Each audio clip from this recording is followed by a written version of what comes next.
Hello everyone, আপনারা তো তাপস সাহেবকে চিনেন, গান বাংলার কর্ণধার তাপস সাহেব। সে একটা পোস্ট করেছেন। সে লিখেছেন পোস্টে, হে মহান আল্লাহ, আপনি পরম দয়ালু, আপনার নিষ্পাপ বান্দার প্রতি রহম করুন, সাহায্য করুন, একমাত্র আপনিই পারেন বাঁচাতে। কিন্তু পোস্টটা আপনারা ভাবছেন আমি আপনাদের সাথে কেন পড়ে শোনাচ্ছি। আসলে টুইস্ট তো এখানে, কারণ উনি এত সুন্দর একটা পোস্ট করেছেন, মানুষ সেখানে এই খারাপ একটা সময়ে সেখানে হয়তো মানুষ কিছু লিখলে লিখুক, না লিখলে না, কিন্তু মানুষের এত ফ্রি সময় যে তাকে এখানে কী কমেন্ট করেছে একটু আপনি শেয়ার করে। সে একজন লিখেছেন, ইফতেখার মাহমুদ, তুমি সানি লিওন আনার পর আমাদের দেশের খারাপের দিকে, সানি লিওন আসার পর থেকে নাকি দেশেরই অবস্থা। যাই হোক, উনি একটাই কমেন্টের রিপ্লাই বিভিন্ন সবাইকে একই রকম রিপ্লাই দিয়েছে। লিখেছেন, এই কঠিন দুর্যোগকে ঘৃণা না ছড়িয়ে আসুন, কাঁধে কাঁধ মিলিয়ে সবাই এক হয়ে পরিস্থিতি মোকাবেলা করার সর্বোচ্চ প্রচেষ্টা করে নিজ নিজ জায়গা থেকে সামর্থ্য অনুযায়ী সাহায্য হাত বাড়িয়ে দিয়ে মানুষের মতো কথা বলে মানবিক হই। ভালো কথা। আরেকজন লিখেছেন, তামান্না, আপনার আপা কি সার্ভিস দিচ্ছে গিয়ে, এর চেয়ে তো আপনি যাদের পিম এদের পাঠাইলে লাভ হইতো। আচ্ছা যাই হোক, আরেকটা কমেন্ট আপনাদেরকে দেখাই। ইমরান নামের একজন একটা কমেন্ট করেছেন, তার কমেন্টটা দেখেছেন, পাপীকে নয় পাপকে ঘৃণা করো। তাপস তার ভুল বুঝতে পেরেছে, তার পাপের হিসেব মহান আল্লাহ পাক করবেন এবং দেশের আইন অনুযায়ী তার বিচার হবে। এই মুহূর্তে বন্যা কবলিত মানুষের পাশে থাকাটাই একান্তই জরুরি। ও মাই গড, তুমি কি করতেছো? তুমি কমেন্ট করতেছো কেন? তুমি বন্যা কবলিত মানুষের পাশে দাঁড়াচ্ছ না কেন?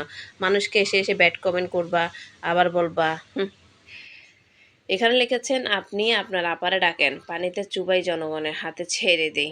দেখেছেন, মানুষ এ কঠিন সময়েও মানুষ দল নিয়ে আছেন, আওয়ামী লীগ বিএনপি জামাত নিয়ে আছেন। আসলে দল মল নির্বিশেষে কিন্তু আমরা সবাই মানুষ, আর সবাই আমরা বাংলাদেশে, সবাই বাংলাদেশের মানুষের খারাপ সময় মানে এক একজন এক একজনের পাশে থাকার জন্যই তো আমরা মানুষ, ঠিক না? আমি আওয়ামী লীগ করি, আপনি বিএনপি করেন, আপনি জামাত করেন, আপনি রাস্তায় অ্যাক্সিডেন্ট হয়েছেন বিএনপি করেন দেখে কি আমি রাস্তায় আপনাকে ফেলে আসবো? আমি আওয়ামী লীগ করে দেখে আমি একটা দুর্ঘটনায় পড়েছি, আমি এই জন্য আপনি আমাকে হেল্প করবেন না? এটা কি মানুষের কাতারে পড়ে? দলমল শেষে আমরা হিন্দু মুসলিম খ্রিস্টান বুঝি না, মানুষ মানুষের জন্য। আর এখানে পূর্ণিমাও একটা গালাগালি শুনতে শুনতে একটা পোস্ট করেছিল, সেটা নিয়ে নিউজ হয়েছে। পূর্ণিমা লিখেছেন, আমাকে নিয়ে বাজে মন্তব্য গালাগালি আপনারা চাইলে পরেও দিতে পারবেন, এ সময় আসুন বন্যার্তদের সাহায্যে এগিয়ে আসি। মানে কোন সাইড, মানে উনি কেন পোস্টটা করেছে? এত গালাগালি, এত বাজে বাজে মন্তব্য করছে পূর্ণিমাকে। এজন্য পূর্ণিমা বলেছে যে এগুলো আমাকে পরও করতে পারবেন, আগে মানুষের পাশে এসে দাঁড়ান। যাই হোক, এখানে আরেকটা জিনিস আপনাদের সাথে শেয়ার করি। তারপরে এখানে একজন লিখেছেন, আপা একটা গান শোনাই, আপনার আপারে ডাক দেন তো। তারপরে আরও অনেকে লিখেছেন, অনেকে খুবই জঘন্যভাবে খারাপভাবে মন্তব্য করেছেন তাপস সাহেবকে। এর মধ্যে আরেকটা কাজ হয়ে গেল, সেটা হচ্ছে আমাদের নিপুণ আক্তার, আমাদের অস্কার জয়ী সাবেক শিল্পী সমিতির সেক্রেটারি নিপুণ আক্তার কি করেছে একটু দেখাই। এখান দিয়ে নিপুণ আক্তার আবার ভাইরাল হয়ে গেল। কিভাবে ভাইরাল হলো? উনি হচ্ছে দুমুখা সাপ। অনেক সাপের দেখবেন লেজ নাই, এদিকেও মুখ ওইদিকেও মুখ। নিপুণ আক্তার তেমনই সেম।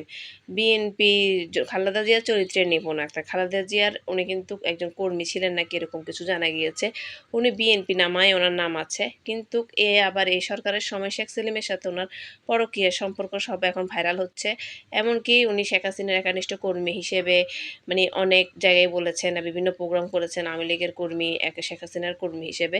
তাইলে বোঝা যাচ্ছে উনি দুই মুখা সাপ। ওনার এই চরিত্রটা যখন প্রচার হয়েছে, ওনার আসল মুখোশ উন্মোচন। দেশের এই পরিস্থিতি, এদিক দিয়ে এক একজন এক এক দিকে কি চাচ্ছে, দফা দফা দাবি, এর পদত্যাগ, এর দাবি, ওইটা দাবি, এদিক দিয়ে রোহিঙ্গাদের দাবি, ওই দিক দিয়ে ডাক্তারদের দাবি, দাবি শেষ হইতে না হইতে, বৈষম্য বিরোধী হইতে না হইতে, শেখ হাসিনার পদত্যাগ হইতে না হইতে আবার বন্যা।